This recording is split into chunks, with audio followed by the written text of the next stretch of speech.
नाजरीन, आपको एक बहुत बड़ी खबर से आगाह करेंगे।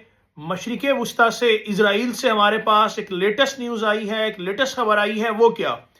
वो खबर ये है कि इसराइल ने अपने ही फौजियों को, अपने ही शहरियों को, अपने ही फौजियों को जो कि ईरान के ऊपर बम बरसा रहे थे, तेहरान पे बमबारी कर रहे थे, मिनाब में बेगुनाह बच्चियों को, मासूम बच्चियों को मार रहे थे, और वो जो सारे फौजी थे, बहुत सारे फौजी जो इस कत्ले आम में शामिल थे, इसराइल ने अपने ही फौजियों पे मुकदमा दर्ज करके उन्हें पाबंदे सलासल कर दिया है, उन्हें जेल भेज दिया है। जी हां, अपने ही फौजियों को, अपने ही शहरियों को इसराइल ने मुकदमा दर्ज करके जेल भेज दिया। उसकी वजह क्या हुई जानिए।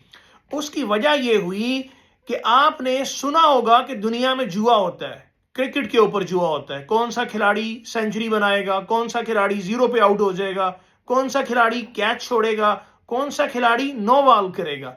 इस पे जुआ होता है क्रिकेट में। फुटबॉल के ऊपर जुआ होता रहा है। स्टॉक एक्सचेंज, स्टॉक मार्केट्स, वो भी एक जुए की किस्में हैं।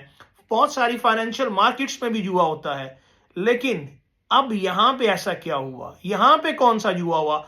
आप हैरान होंगे। दुनिया को मुहज्जब कहने वाला इसराइल, इसराइल के फौजी, इसराइल के शहरी इस बात पर जुआ लगाते रहे हैं कि इसराइल ईरान पे कब हमला करेगा।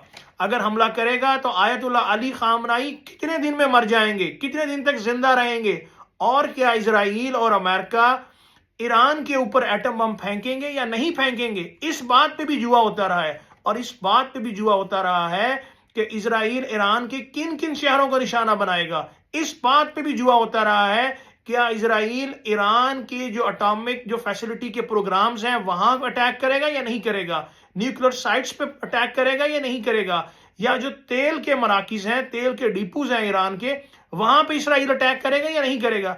इस बात पे जुआ होता रहा है। और इसराइल के वो फौजी जो ये सारी इंफॉर्मेशन जानते थे कि इसराइल ने कहां कहां अटैक करना है, उन्होंने लाखों करोड़ों अरबों डॉलर कमाए हैं। आप ये देखें, ये वो नंगे इंसानियत लोग हैं जो खुद को मुहज्जब कहते हैं। अमेरिका के शहरियों ने इस बात पे जो है थोड़ा गम का इजहार किया है जी, कि वो ये समझते हैं कि ईरान के ऊपर बमबारी तो जायज है और मिनाब में बेकसूर बेगुनाह बच्चियों का कत्लेआम भी जायज है, लेकिन ऐसी जो चीजें हैं इनके ऊपर शर्तें लगाना जायज नहीं। आप देखें, इन लोगों का नंगापन देखें, इन लोगों की बेहिसी देखें। ये वो कौमें हैं जो खुद को तहजीब याफ्ता, मुबैना तौर पे तहजीब याफ्ता कहलाती हैं, लेकिन ये देखें, ये जो है इन मासूम बच्चियों के कत्लेआम को तो जायज दे रही है अमेरिका के अवाम, लेकिन उसके ऊपर वो कह रहे हैं जुआ खेलना जो है ये एक जुर्म